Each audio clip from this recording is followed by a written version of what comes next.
మధురవాడ ఏరియాలో విద్యా వైద్యం సిటీ బస్సులు మొదలైన మౌలిక సదుపాయాల కల్పన కోసం విశేషంగా కృషి చేసిన సిపిఐ నాయకుడు మాజీ శాసనసభ్యులు కామ్రేడ్ పోతిన సన్యాసిరావు ఈ ప్రాంత ప్రజల హృదయాలలో చిరంజీవిగా నిలిచిపోయారని సోమవారం మధురవాడలో సిపిఐ క్వారీ సొసైటీ సంయుక్త నిర్వహణలో జరిగిన 40వ వర్ధంతి సందర్భంగా నివాళులర్పించారు.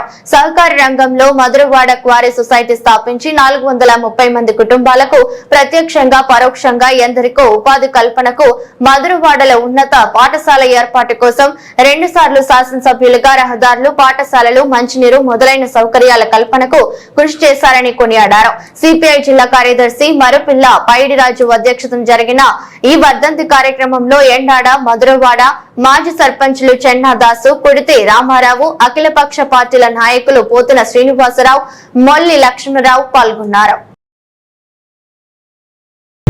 కమ్యూనిస్ట్ పార్టీ నాయకులు 2 సార్లు శాసనసభగా ఎన్నికై మధురవాడ ప్రాంతం మౌలిక సదుపాయాల కోసం కృషి చేసిన గొప్ప మహనీయుడు కీర్తిశేషులు కామ్రేడ్ పోతిన సన్యాసిరావు గారి 40వ వర్ధంతి అన్ని రాజకీయ పార్టీలు రాజకీయాలకు అతీతంగా అఖిలపక్ష నాయకులందరూ హాజరై నిర్వహించారు. వారు శాసనసభ్యులుగా ఉన్న కాలంలో మధురవాడ క్వారీ సొసైటీ స్థాపించి 430 కుటుంబాలకు ప్రత్యక్షంగా ఒక 5,000 మందికి పరోక్షంగా ఉపాధి చూపించిన మహానుభావుడు, మధురవాడ ఉన్నత పాఠశాలకి అంకురార్పణ చేసినటువంటి గొప్ప దార్శనికుడు. ఈరోజు విభజన ఆంధ్రప్రదేశ్లోనే గొప్ప పాఠశాలగా పేరొందిందంటే అటువంటి మహనీయులు ఎంతో మంది చేసిన కృషి. మధురవాడ ప్రాంతంలో మౌలిక సదుపాయాలు, విద్యా, వైద్యం, రోడ్లు, మంచినీరు ఇటువంటివన్నీ సమకూర్చడంలో ఆయన అన్ని రాజకీయ పార్టీలతో సంప్రదించి ప్రజలందరికీ ఉపయోగపడేటట్టు కృషి చేశాడు.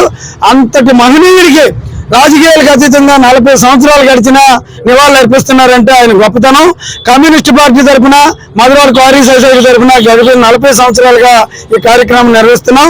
కమ్యూనిస్ట్ పార్టీ ఉన్నంత వరకు సన్యాసిరావు గారి వర్ధంతి నిర్వహిస్తూ ఆయన పేద ప్రజలు, అడగారిన ప్రజల కోసం కృషి చేశారు, వాటి కోసం నిరంతరం కృషి చేస్తామని ఈ సందర్భంగా ప్రధానికి అందరికీ తెలియజేస్తూ ఈ కార్యక్రమానికి హాజరైనటువంటి అన్ని రాజకీయ పక్షాల ముఖ్య నాయకులందరికీ పేరు పేరున నమస్కారాలు, ధన్యవాదాలు తెలియజేస్తూ సెలవు.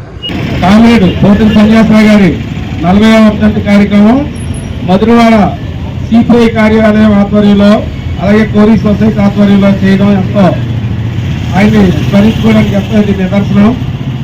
గత 40 సంవత్సరాల క్రితం ఆయన మరణించడం మనందరికీ కూడా బాధాకరం.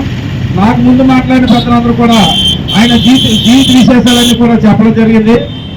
వారి మాటలో మనం కూడా ప్రయాణించి మధురవాడిని మరింత అభివృద్ధి పదంలో నడిపిస్తామని, ఈ పార్టీలకు అతీతంగా, కులాలకు అతీతంగా ఇక్కడ ఈ మధురవాడ క్వారీ సొసైటీని మరికొంచెం ముందుకు తీసుకెళ్లి అభివృద్ధి పదంలో నడిపిస్తారని కోరుకుంటూ సెలవు తీసుకుంటాం.